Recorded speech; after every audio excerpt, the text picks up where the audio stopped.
ሰበር መረጃ በመካከለኛው ምስራቅ የጦርነት እሳት በነደደበትና እስራኤል በቤይሩት ላይ የመጨረሻውን ማስጠንቀቂያ በሰጠችበት በዚህ ሰዓት ጠቅላይ ሚኒስትር አብይ አህመድ ዛሬ ረፋድ ላይ ዩናይትድ አረብ ኤምሬትስ ገብተዋል። ከዚህ ቀደም ወደ አዘርባይጃን ካደረጉት ጉዞና ከአረብ መሪዎች ጋር ካደረጓቸው ተከታታይ የስልክ ውይይቶች በኋላ የዛሬው የዱባይ ጉብኝት ምን አዲስ ነገር ይዞ ይመጣ ይሆን? የጠቅላይ ሚኒስትሩን የዲፕሎማሲ ጉዞና በመካከለኛው ምስራቅ የተደቀነውን አዲስ የጦርነት ስጋት በጥልቀት እንተነትናለን። ቻናሉን ሰብስክራይብ በማድረግ እስከ መጨረሻው አብራችሁን ቆዩ።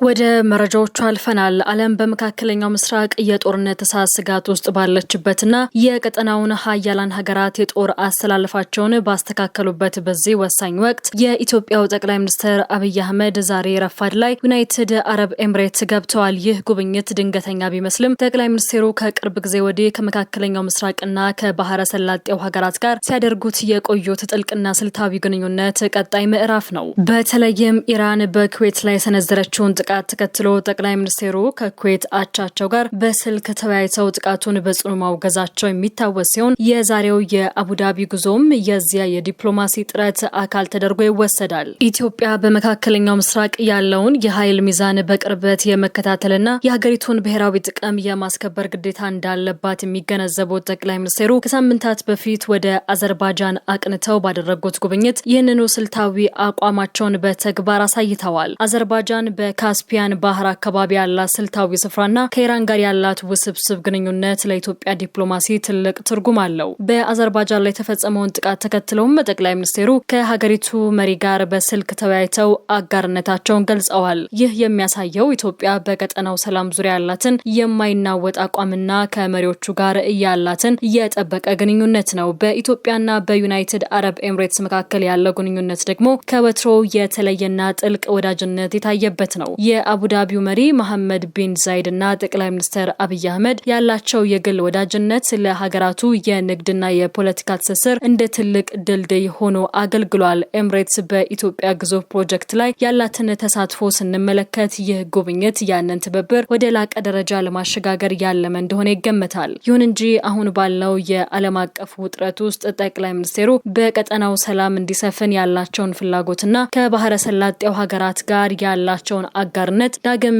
ለማረጋገጥ ይህንን ጉብኝት መርጠዋል። ጠቅላይ ሚኒስትሩ ከኩዌት ከአዘርባይጃንና ከአቡዳቢ መሪዎች ጋር የሚያደርጓቸው ስልታዊ ምክክሮች ኢትዮጵያ በመካከለኛው ምስራቅ ያለውን ቀውስ በቅርበት እየተከታተለች መሆኑን ያሳያል። እነዚህ ግንኙነቶች ኢትዮጵያ በቀጠናው ካሉ ሀገራት ጋር ያለውን ዲፕሎማሲያዊ ሚዛን ለመጠበቅና የሀገሪቱን ብሔራዊ ጥቅም ለማስከበር የሚደረጉ ጥረቶች አካል ናቸው። ከኩዌት እስከ አዘርባይጃን ከአቡዳቢ እስከ ቤይሩት ባለው ሰፊ የቀጠናው ፖለቲካ ውስጥ ጠቅላይ ሚኒስትር አብይ አህመድ እያሳዩት ያለው ንቁ ተሳትፎ ኢትዮጵያ በዓለም አቀፍ መድረክ ያላትን ተጽዕኖ ፈጣሪነት ዳግም ያረጋገጠ ክስተት ሆኗል። ዛሬ ረፋድ ላይ የጀመረው ይህ ጉዞ ኢትዮጵያ ከወዳጅ ሀገሮቿ ጎን በመቆም የቀጠናውን ሰላምና መረጋጋት ለማረጋገጥ የምታደርገው ጥረት ፍንጭ ነው። የመካከለኛው ምስራቅ ውጥረት ወደማይመለስበት ምዕራፍ መሸጋገሩን የሚያሳይ ሌላው አስደንጋጭ መረጃ የወጣው ከሊባኖስ ዋና ከተማ ቤይሩት ነው። የእስራኤል መከላከያ ኃይል ዛሬ ረፋድ ላይ በቤይሩት ደቡባዊ ዳርቻዎች ለሚገኙ ነዋሪዎች አስቸኳይና እጅግ አስገዳጅ የሆነ የመልቀቂያ ትዕዛዝ አስተላልፏል። ይህ ማስጠንቀቂያ በተለይ በሐሬት ሬክ፣ በጎቤሪ፣ በሌላኪ፣ በሃዳት፣ በቡርጅ አልባራጅነህ፣ በተህዊታት አልጋዲር እና በቺያ ሰፈሮች ውስጥ ለሚገኙ ነዋሪዎች የቀረበ ሲሆን ሁኔታው እጅግ አሳሳቢ መሆኑን አመላካች ነው። የእስራኤል ጦር የአረብኛ ቋንቋ ቃል አቀባይ አቪቻይ አድራኢ በኤክስ ገጻቸው ላይ ባሰፈሩት መረጃ የሄዝቦላህ የሽብር ተግባር እስራኤልን በኃይል እርምጃ እንድትወስድ አስገድደዋታል ሲሉ ገልጸዋል። ጦሩ ነዋሪዎቹን የመጉዳት ፍላጎት እንደሌለው ቢናገሩም የጠቀሱት ሰፈሮች በሙሉ እስከሚቀጥለው ማስታወቂያ ድረስ የጦር ቀጠናዎች መሆናቸውንና ነዋሪዎቹ በአስቸኳይ ቢያንስ 500 ሜትር ርቀው እንዲወጡ አጥብቀው አዘዋል። ይህ ማለት ቤይሩት በማንኛውም ሰከንድ እጅግ አውዳሚ ለሆነ የአየር ድብደባ ተጋልጣለች ማለት ነው። ይህ የእስራኤል የመጨረሻ ማስጠንቀቂያ የመጣው ኢራን በኩዌትና በአዘርባይጃን አካባቢ ካሳየችው ወታደራዊ ንቅናቄና ጥቃቶች ጋር ተያይዞ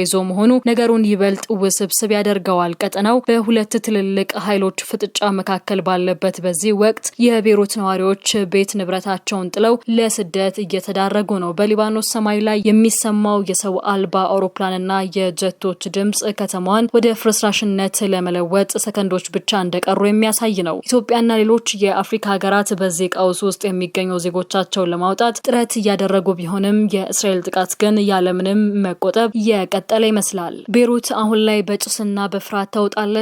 ዓለምም ይህ የሰሞኑ ውጥረት ወደ ለየለት የክልላዊ ጦርነት እንዳያመራ በከፍተኛ ስጋት እየተከታተለች ትገኛለች። የአሜሪካና የእስራኤል ጥምር ኃይል በኢራን ዋና ከተማ ቴሄራንና በሌሎች ቁልፍ ከተሞች ላይ በፈጸሙት ተከታታይ የአየር ድብደባ በከተሞቹ ውስጥ በርካታ ፍንዳታዎች እየተሰሙ ይገኛሉ። ይህ ጥቃት የኢራንን ወታደራዊና ስልታዊ ተቋም ኢላማ ያደረገ ሲሆን ቴሄራን በጭስና በእሳት ተከባ ትገኛለች። ጦርነቱ በምድርና በአየር ብቻ ሳይሆን የዓለምን ኢኮኖሚ እጅግ አሳሳቢ ደረጃ ላይ የሚጥል እርምጃዎችንም ያስከተለ ነው። ኢራቅ በባህር ክልሏ በሚገኙ ሁለት የውጭ ሀገራት የነዳጅ ጫኝ መርከቦች ላይ የተፈጸመውን ገዳይ ጥቃት ተከትሎ ሁሉንም የነዳጅ ወደብ ኦፕሬሽኖቿን በአስቸኳይ መዝጋቷን አስታውቃለች። ይህ እርምጃ በዓለም የነዳጅ ገበያ ላይ ከፍተኛ ድንጋጤ የፈጠረ ሲሆን በሌላ በኩል ደግሞ ባህሬን፣ ኩዌት፣ ዩናይትድ አረብ ኤምሬትስና ሳውዲ አረቢያ ከኢራን የተተኮሱ በርካታ ሚሳኤሎችንና ድሮኖችን በአየር ላይ ማክሸፋቸውን ገልጸዋል።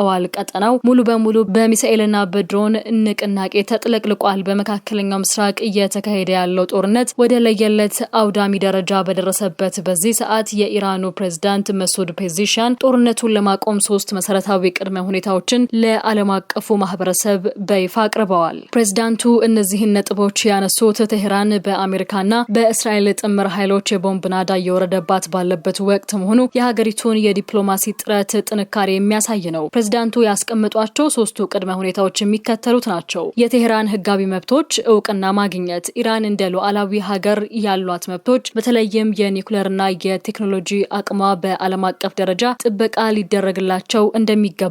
ሁለተኛው የካሳ ክፍያ ነው። እስካሁን በደረሰው ወታደራዊና ኢኮኖሚያዊ ውድመት አሜሪካና እስራኤል ተገቢውን የካሳ ክፍያ እንዲፈጽሙ ነው። ሶስተኛውና የመጨረሻው ደግሞ ዓለም አቀፍ ዋስትና ነው። ወደፊት በምንም አይነት ሁኔታ በኢራን ላይ መሰል ጥቃት እንዳይፈጸም ጽኑና የማይታጠፍ ዓለም አቀፍ ዋስትና እንዲሰጥ የሚሉ ናቸው። ይህ የፕሬዝዳንቱ ዲፕሎማሲያዊ ጥሪ ግን በዋይት ሀውስ በኩል ሌላ ምላሽ አስከትሏል። ፕሬዝዳንት ዶናልድ ትራምፕ ከሰሞኑ በሰጡት መግለጫ ከኢራን ጋር ለመነጋገርና ጦርነቱን በጠረጴዛ ዙሪያ ለመፍታት ዝግጁ ነን የሚል ግብዣ አቅርበው ነበር። ትራምፕ የኢራንን ኢኮኖሚ ከማድቀቅ ይልቅ በስምምነት ጦርነቱን ማቆም እንደሚመርጡ ቢገልጹም በቴሄራን በኩል ያለው ምላሽ ግን እጅግ እየተከፋፈለ ሆኗል። በተለይም የኢራን እውነተኛው የኃይል ምንጭ ተደርጎ የሚወሰደው የአብዮታዊ ዘብ የፕሬዝዳንቱን የድርድር ጥሪና የትራምፕን ግብዣ ወደ ጎን በመተው እጅግ ጠንካራ መግለጫ አውጥቷል። የአብዮታዊ ዘቡ አዛዥ በግልጽ እንደተናገሩት ይህ ጦርነት መቼና እንዴት እንደሚቆም የሚወስነው የኢራን አብዮታዊ ዘብ ብቻ ነው። የትኛውም የውጭ ኃይል ወይም የውስጥ ዲፕሎማት የጦርነቱን ዕጣ ፈንታ ሊወስን አይችልም በማለት ዝተዋል። ይህ በአንድ ሀገር ውስጥ የታየው የሁለትዮሽ አቋም በፕሬዝዳንቱ በኩል ያለው የድርድር ፍላጎትና በአብዮታዊ ዘብ በኩል ያለው ጦርነት የማስቀጠል ቁርጠኝነት ጦርነቱን ይበልጥ ውስብስብ አድርጎታል። ትራምፕ መነጋገር ቢፈልጉም በምድር ላይ ሚሳኤሎችንና ድሮኖችን እያዘነበ ያለው አብዮታዊ ዘብ ግን ለድርድር ዝግጁ አለመሆኑን በተግባር እያሳየ ይገኛል። ይህ መከፋፈል በቴሄራን ቤተ መንግስት ውስጥ ያለውን ከፍተኛ ውጥረት የሚያሳይ ሲሆን ጦርነቱ ወደ ሰላም ወይስ ወደ ሰፋ ያለ ክልላዊ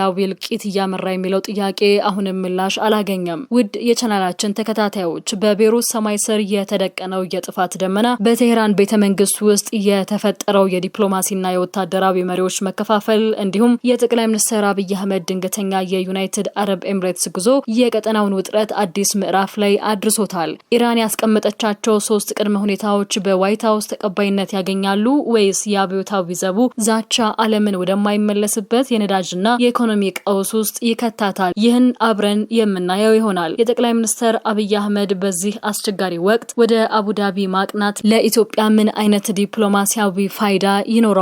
በትራምፕ የድርድር ግብዣና በኢራን አብዮታዊ ዘብ ግትር አቋም መካከል የትኛው ወገን የበላይነቱን ይይዛል? ለሰዓቱ የያዝናቸው መረጃዎች እነዚህን ይመስላሉ።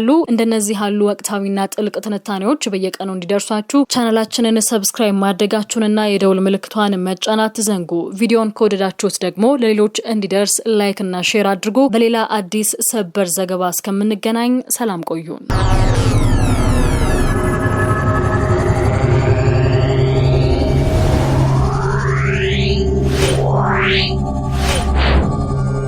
Yeah.